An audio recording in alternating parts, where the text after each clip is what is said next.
Pembantaian Rawagede adalah peristiwa pembantaian penduduk di Kampung Rawagede yang sekarang terletak di Desa Balongsari, Rawamerta, Karawang, di antara Karawang dan Bekasi. Pembantaian ini dilakukan oleh tentara Belanda pada tanggal 9 Desember 1947.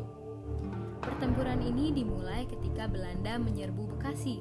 Ribuan rakyat mengungsi ke arah Karawang. Lalu pertempuran mulai berkobar di daerah antara Karawang dan Bekasi ini, sehingga mengakibatkan jatuhnya korban jiwa dari kalangan sipil. Kronologi peristiwa. Di Jawa Barat, sebelum perjanjian Renville ditandatangani, tentara Belanda dari Divisi 1 atau yang dikenal dengan Divisi 7 Desember melancarkan pembersihan unit pasukan TNI dan laskar-laskar Indonesia yang masih mengadakan perlawanan terhadap Belanda. Pasukan Belanda yang ikut ambil bagian dalam operasi ini adalah Detasemen 3-9 RI, Pasukan Para, dan 12 Jennifer Company.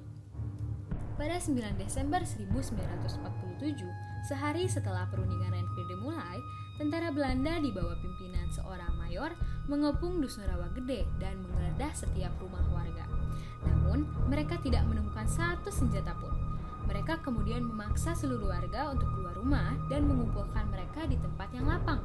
Penduduk laki-laki diperintahkan untuk berdiri berjejer dan kemudian ditanya mengenai keberadaan para pejuang Republik.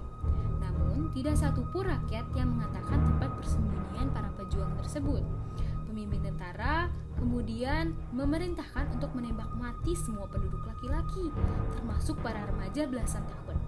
Beberapa orang berhasil melarikan diri ke hutan, walaupun terluka karena tembakan. Di hari itu, tentara Belanda membantai penduduk Rawagede tanpa pengadilan, tuntutan, ataupun pembelaan. Tentara Belanda di Rawagede juga melakukan eksekusi di tempat, yang jelas merupakan sebuah tindakan kejahatan perang. Diperkirakan korban pembantaian lebih dari 431 jiwa. Belanda memutuskan untuk menghajar desa ini untuk dijadikan pelajaran bagi desa-desa yang lainnya. Saat malam hari Rawagede dikepung, mereka yang mencoba meninggalkan desa akan dibunuh tanpa bunyi. Mereka diserang, ditekan ke dalam air hingga tenggelam, dan bahkan kepala mereka dihantam dengan popor senjata. Keesokan harinya, ketika hari mulai siang, desa ditembaki dengan mortir. Baik pria, wanita, dan anak-anak yang mau melarikan diri dinyatakan patut untuk dibunuh. Setelahnya desa dibakar. Penduduk desa yang sedikit tersisa lalu dikumpulkan jongkok dengan tangan melipat di belakang leher. Semua laki-laki ditembak mati oleh pasukan yang dinamai Angkatan Darat Kerajaan. Hujan yang mengguyur mengakibatkan genangan darah membasahi desa tersebut. Yang tersisa hanya wanita dan anak-anak. Keesokan harinya, setelah tentara Belanda meninggalkan desa tersebut, para wanita mengubur mayat-mayat dengan peralatan seadanya. Mereka tidak dapat menggali lubang terlalu dalam, hanya sekitar 50 cm. Untuk pemakaman secara Islam, jenazah hanya ditutup dengan sepotong kayu.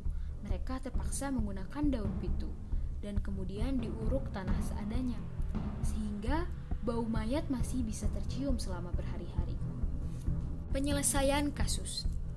Sebulan setelah peristiwa Rawagede ini, pihak Republik Indonesia melaporkan kejadian kepada Komisi Jasa Baik untuk persoalan Indonesia.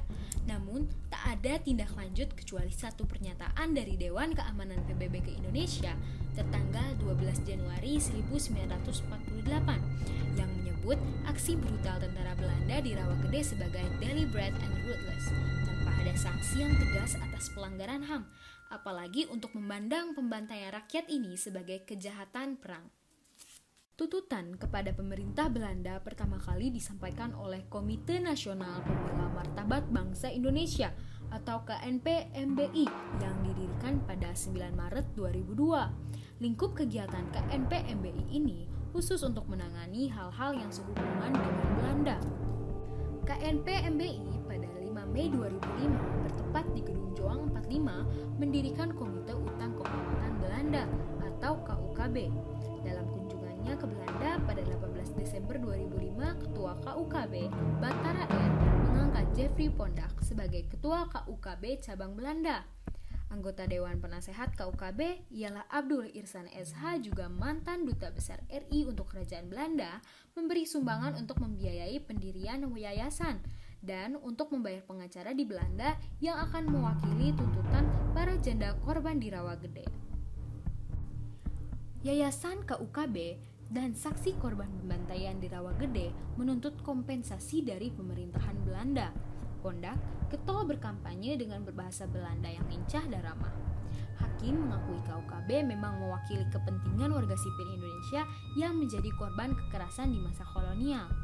KUKB menuntut pemerintahan Belanda mengakui penduduk Indonesia Rawagede pada saat itu sebagai korban yang menanggung kerugian akibat perang dan memerlukan pemulihan secara hukum.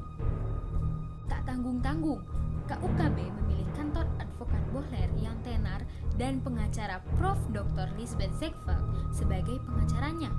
Lisbeth adalah pakar hukum spesialis korban kejahatan perang yang berpengalaman dalam menangani kasus-kasus yang luar biasa. Sejak Lisbeth menjadi pengacara KUKB, gugatan kepada Belanda semakin menemukan titik terang. Pada 15 Agustus 2006, 2007, dan 2008, KUKB pimpinan Batara R. Huta Galung bersama beberapa janda dan korban yang selamat dari pembantaian Rawagede melakukan demonstrasi di depan kedutaan Belanda di Jakarta. Parlemen Belanda cukup responsif dan cukup terbuka mengenai pelanggaran HAM yang telah dilakukan oleh tentara Belanda antara 1945 hingga 1950 ini, walaupun kemudian belum ada sanksi atau tindakan hukum selanjutnya.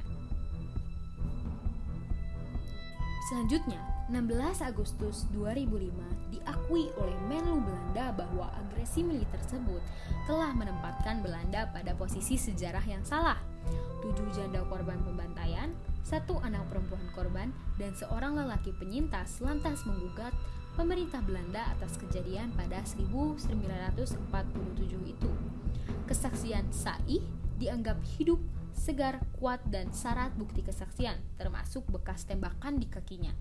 Saih kini berusia 83 tahun, menuturkan bahwa saat itu dia bersama para tetangganya sekitar 20 orang jumlahnya disuruh berdiri berjejer ketika tentara Belanda memberondong dengan senapan mesin. Ayahnya yang berdiri di sampingnya tewas kena tembakan. Dia juga jatuh kena tembak di kaki, tetapi dia pura-pura mati. Ketika ada kesempatan, dia segera melarikan diri. Namun tetap, jaksa pemerintah Belanda berpendapat tuntutan mereka sudah kadaluarsa. Vonis. Akhirnya, setelah sekian lama, Pengadilan Den Haag pada 14 September 2011 menyatakan pemerintah Belanda bersalah dan harus bertanggung jawab. Pemerintah Belanda diperintahkan membayar kompensasi bagi korban dan keluarganya. Pada 9 Desember 2011, Duta Besar Belanda untuk Indonesia menyampaikan permintaan maaf dalam satu upacara di Rawagede. Selain meminta maaf, pemerintah Belanda juga akan memberi ganti rugi kepada 9 keluarga korban pembantaian yang menggugat, masing-masing 20.000 euro atau sekitar 243 juta rupiah.